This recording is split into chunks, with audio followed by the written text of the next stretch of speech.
For a matter that has existed for as long as the 19th century, with the first periodical getting written in 1896, one might say people have had an easy time adapting to many things than they have to homosexuality. Now known as LGBTIQ+, lesbianism, gayism, bisexual, transgender, intersexual, and queer community, this group of people have had some of what we may arguably describe as the worst and heaviest resistance. In Kenya, homosexuality has been illegal since 1897, often described as gross indecency and punishable by 5 years imprisonment. Despite it being illegal, it is still just as popular, especially in Kenyan urban areas. Human rights organizations have also come up to fight for what they term as discrimination, unequal treatment, and anti-gay laws that hurt them. The bone of contention is, however, whether more people in the society are becoming open to the idea. More importantly, is how gay students are integrating in the society. We set camp at Moi University main campus in Eldoret, a place that has been a home for at least 10,000 students. Unknown to many, the university students have established an association for homosexuals and bisexuals.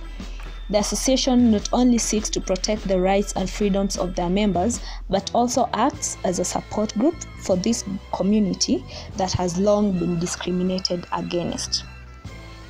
Just what do students think about homosexuality in the university?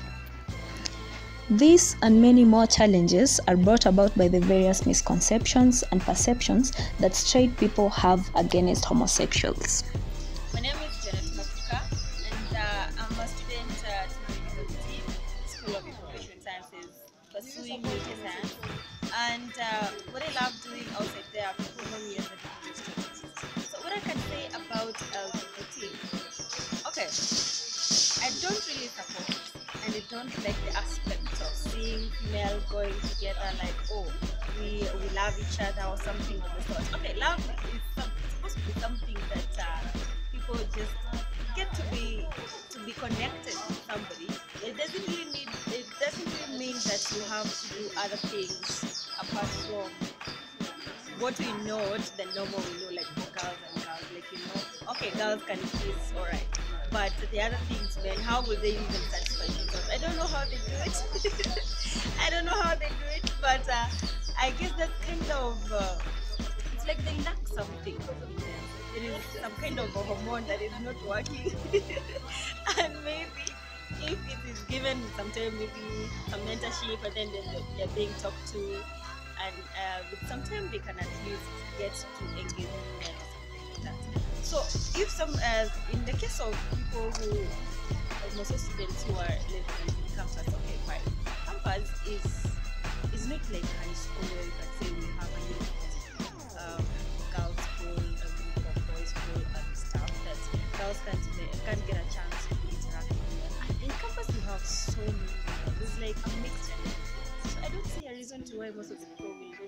Some of the girls, not actually. Some of the girls would go for lesbianism. Okay, fine. God created us and we were asked to recreate. How can you recreate from your fellow people? How? My name is Benjamin, and in terms of addressing this issue in LGBTIQ+, I think the issue mainly is about seclusion and discrimination, and that is majorly what the gay people are afraid of. So in terms of seclusion, I think gay people should be allowed to coexist with other people. And in terms of subscribing to the idea, I'm completely against it. I don't see the sense in it.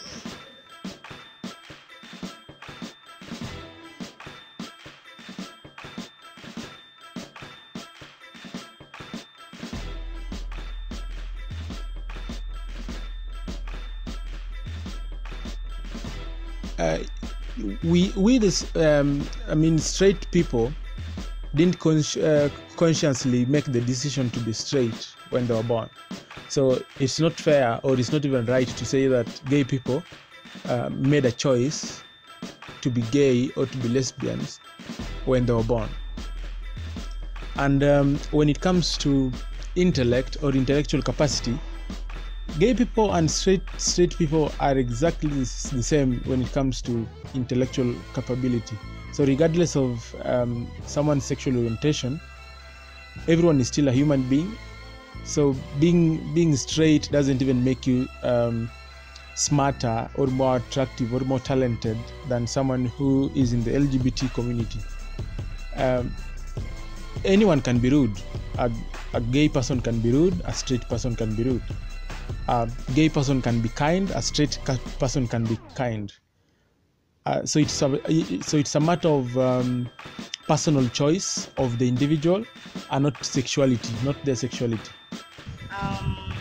From previous interactions with the LGBTIQ+ community, I can definitely say that I'm an ally. I'm not a member yet, but I intend to be when it comes to that need.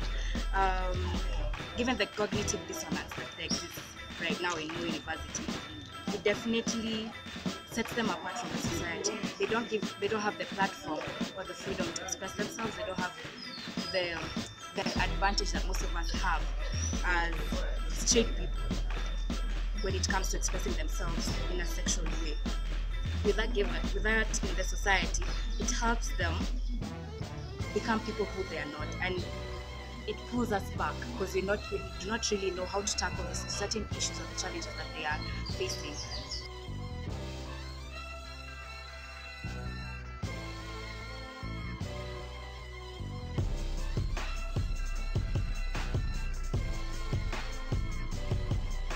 So the LGBT community and allies face a lot of challenges in the society today, because it's still an issue that most societies, in fact all over the world, over 70 countries have banned, or it is illegal to be in the LGBT community. So most communities may consider them as a curse, like those who are cursed, those who are not supposed to belong to the community, those who bring bad omen, and these affect them because that brings along stress, which may even lead to suicide and drug abuse. It may lead to stigmatization, which has implications when they access health services. They don't get the services, equal services and equal opportunity as the heterosexual people. Then there's discrimination where they lose out even on job opportunities, even on friends. The social life is really affected. And if you take a case of Uganda passed a law in 2014 banning being in the LGBT community. So anyone who is homosexual or lesbian, gay, if found, there was a death. At first it was a death penalty, and then later it was changed to life sentence. And anyone who is caught providing assistance or protection to the LGBT community will be sentenced to up to 7 years of imprisonment. So if you look at this, these are real challenges that still happen. Even physical health and abuse, people or some societies still physically abuse or even verbally abuse any members of the LGBT community. And even when we check about families, some parents have given birth to children who with time, the children realize that their sexuality makes them or puts them in the LGBT community. And so some parents have even abandoned their kids. Some parents have even killed their children, and this is not right. There was a case recently of a student in one of the schools in Kenya who was a lesbian or something like that, and then the school chased them away, so they had to be expelled from school, which is also not right. There's supposed to be support structures in schools and education centers to support people in the LGBT community, and even taking them to a psychiatrist. There was also a similar case of a student being recommended or being advised to visit a doctor to help with the issue of being a lesbian, and it doesn't help because it's not about their behavior. There's a connection between sexuality and gender, but then those are two different things entirely. So it's just not the best thing to do when trying to solve such issues. I mean, people think that the LGBT community need help. The help that they need is equality and equity. It's they're also human beings, so they have the right to all human rights. They're not lesser human beings because of their sexual orientation. Straight people or straight parents can give birth to a gay child, and even LGBT or gay parents can also give birth to straight children. So it doesn't necessarily have to be something to do with the genes. So when everyone is born, people are really not aware. Everyone is not aware of their sexuality, but we tend to learn and be more aware of our sexuality as we interact. And so whatever you pick up will be it. It could change because of preferences. Some people tend to for example, if a man or if a boy tends to like boys in childhood, it could be because of something during that childhood.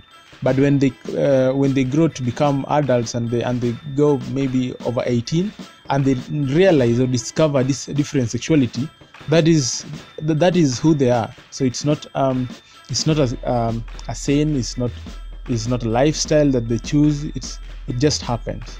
So I hope those are insightful comments from me. If I was gay, I would think hip-hop hates me. Have you read the YouTube comments lately? Man, that's gay gets dropped on the daily. We become so numb to what we're saying. A culture founded from oppression, yet we don't have acceptance for 'em. Call each other faggots behind the keys of a message board. A word rooted in hate, yet our genre still ignores it. Gay is synonymous with the lesser. It's the same hate that's caused wars from religion, gender to skin color, the complexion of your pigment. The same fight that led people to walkouts and sit-ins. It's human rights for everybody. There is no difference. Live on and be yourself. When I was at church, they taught me something else. If you preach hate at the service, those words aren't anointed. That holy water that you soak in has been poisoned. When everyone else is more comfortable remaining voiceless rather than fighting for humans that have had their rights stolen. I might not be the same, but that's not important. No freedom till we're equal. Damn right I support it.